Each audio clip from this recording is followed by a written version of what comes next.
E aí pessoal, tudo bem? Vamos aprender a dar nome de uma vez para uma cadeia carbônica ramificada, insaturada ou saturada?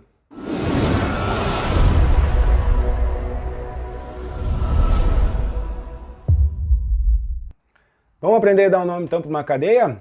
Como é que a gente vai fazer isso? Primeira coisa, pegamos uma molécula.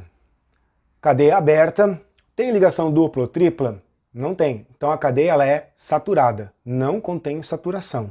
Porém, nós conseguimos ver que ela tem algumas ramificações. A primeira coisa que nós temos que fazer é definir e identificar uma cadeia principal. O que é uma cadeia principal? Sempre vai ser a cadeia mais longa, a que tiver maior sequência de carbonos, certo? Caso tenha dupla ou tripla, deve estar dentro da cadeia principal, essa dupla ou tripla, ou seja, a cadeia principal deve conter a insaturação e deve ser aquela com maior número ou maior ramificações possíveis. Neste exemplo que nós temos, não tem dupla ou tripla, então não precisamos se preocupar com as insaturações. O que nós vamos analisar aqui? A maior sequência de carbonos e tem que ter a maior quantidade de ramificações.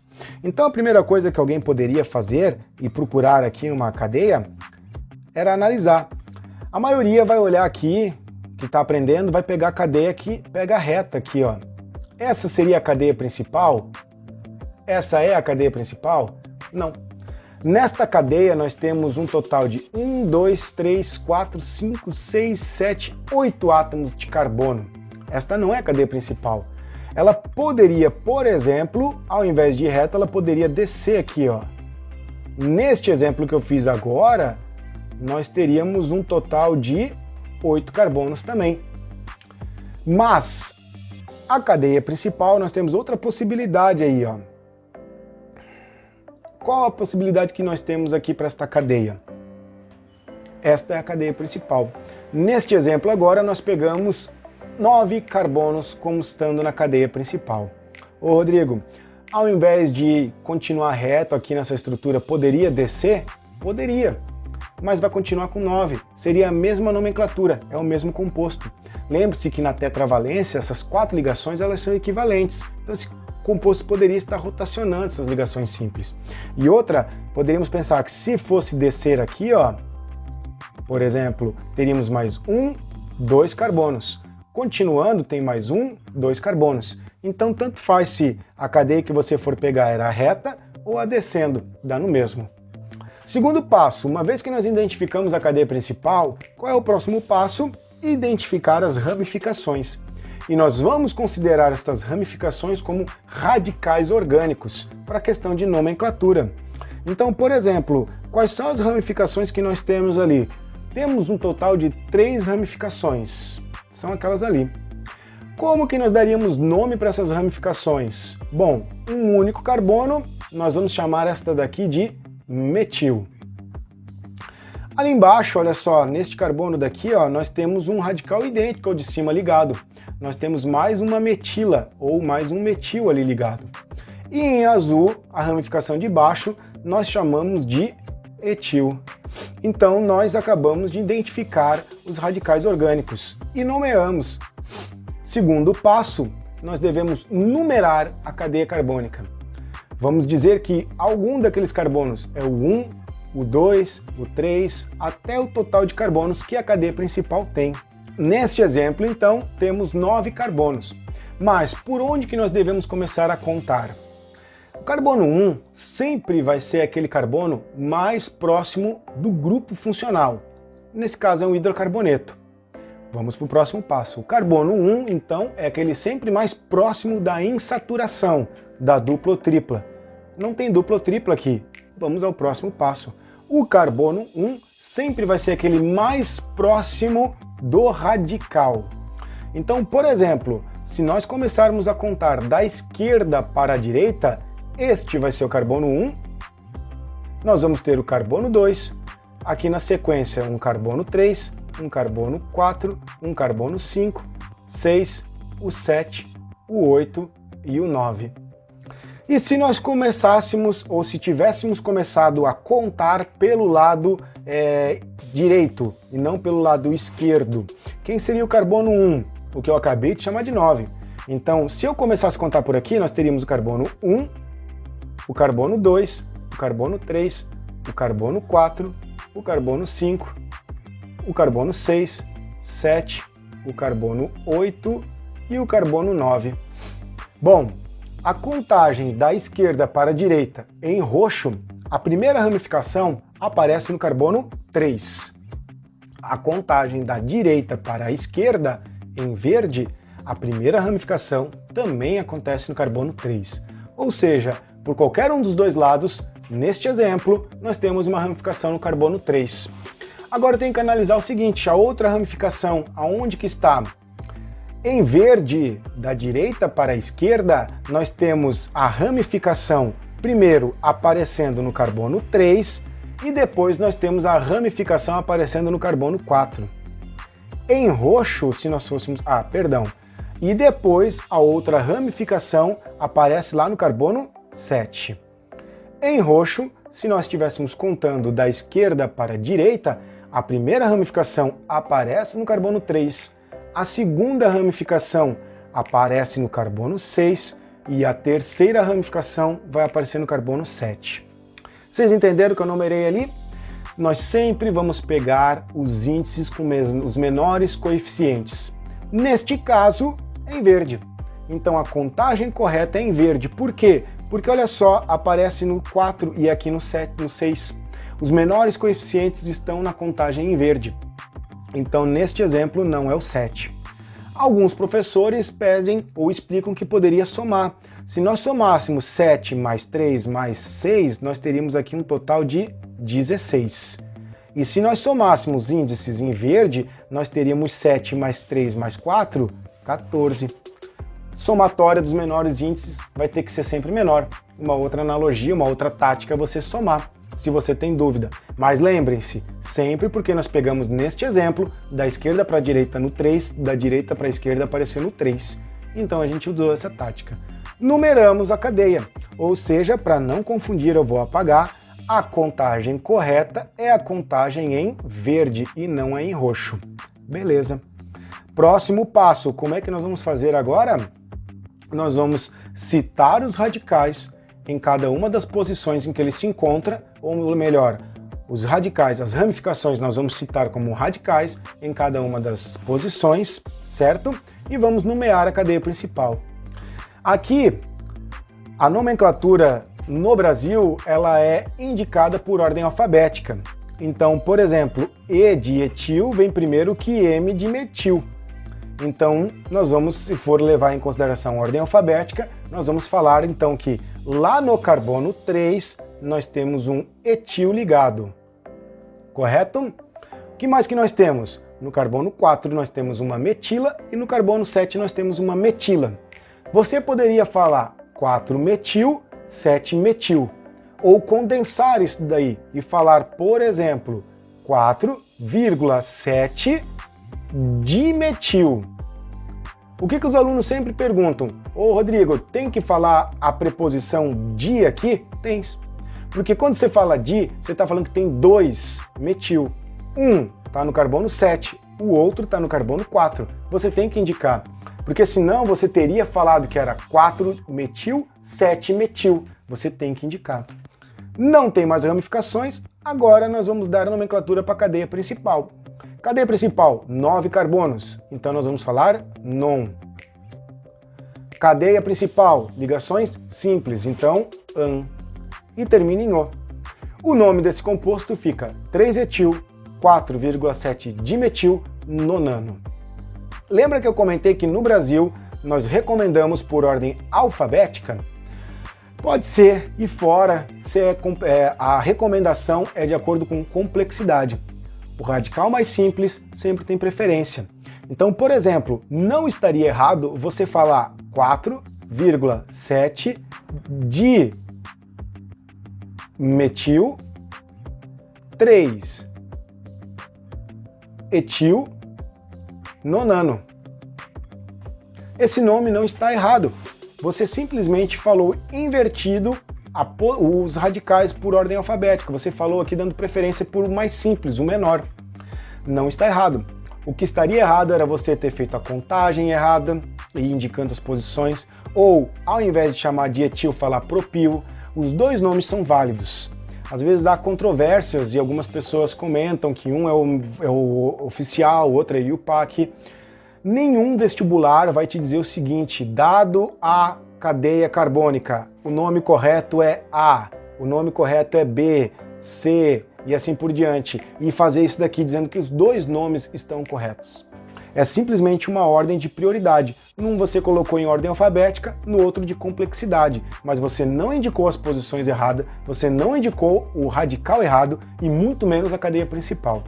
As duas nomenclaturas são válidas, correto? Uma é a recomendação por ordem alfabética e outra é a recomendação por ordem de complexibilidade. Vamos para mais um exemplo? Agora nós temos aqui uma cadeia carbônica que tem uma ligação dupla. Nós precisamos identificar a cadeia principal. Então lembre, quando tem uma ligação dupla, a dupla deve fazer parte da principal.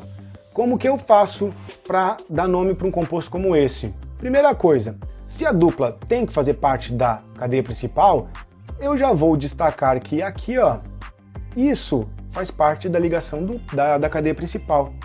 E agora eu vou ver aonde que tem mais carbonos. Por exemplo, não tem muita opção neste exemplo. Indo para a esquerda, nós só podemos fazer isso daqui. Indo para a direita, nós temos a opção de ir reto ou descer, que neste caso vai dar no mesmo. Então vou pegar a cadeia reta para uma questão de comodismo, ok? Neste caso, nós temos então a cadeia principal. Identificamos a cadeia principal. Segundo passo, nós vamos olhar as ramificações e nomear como se fossem radicais. Nós temos apenas uma ramificação nessa estrutura. E o nome desse radical é metil. Terceiro passo, vamos numerar. Nós precisamos dizer quem é o carbono 1, quem é o carbono 2 e assim sucessivamente. Carbono 1, sempre mais próximo da dupla ou tripla e não da ramificação. Ou seja, o carbono 1, para nós, neste exemplo, é o da ponta. Carbono 2, o seu vizinho, carbono 3, carbono 4. Lembre-se, agora nós temos uma insaturação, e a insaturação tem prioridade na contagem dos carbonos, do que a ramificação. Contei os carbonos, numerei quem é o 1, o 2 e o 3, eu vou para o quarto passo. Eu vou citar a ramificação como um radical e a posição em que ela está. Então, por exemplo, nós temos o radical metil no carbono 3. Então nós vamos falar que tem 3 metil. Cuidado, eu não estou falando que tenho 3 radicais metilas. Eu estou dizendo que o metil está no carbono 3. Caso tivesse 3 radicais metilas, você deveria indicar em cada carbono, por exemplo, 3,3,4 trimetil. Quando tem 3 metilas, nós falamos trimetil. Esse 3 que eu coloquei aqui é a indicação do carbono. Então, 3-metil não tem mais ramificação. Vamos para a cadeia principal. Quantos carbonos tem na cadeia principal? 4. 4 carbonos, nós falamos but. 3-metil, but, tem ligação dupla, o en que está no carbono 1. Então, nós falaríamos but 1-eno. Como está no carbono 1, não há necessidade de você indicar, nós poderíamos omitir este 1, a numeração, e simplesmente nós iríamos falar que esse composto é o 3-metil buteno. Tá errado eu indicar ou eu não indicar o carbono 1? Não, mas não há necessidade. Quando nós não indicamos que está no 1, se subentende que está no 1. Caso fosse o 2, o 3 ou o 4, aí nós deveríamos ter indicado. Tranquilo, gente? Agora eu vou fazer o caminho contrário. Ao invés de eu dar uma cadeia e pedir o nome, nós estamos fornecendo o nome e vamos desenhar esta estrutura. Como que eu faço isso? Como que nós devemos fazer? Caminho contrário. Agora vamos olhar ele de forma fragmentada e montar o composto. Primeiro exemplo, 2,4 dimetilpentano. Então o que a gente sabe?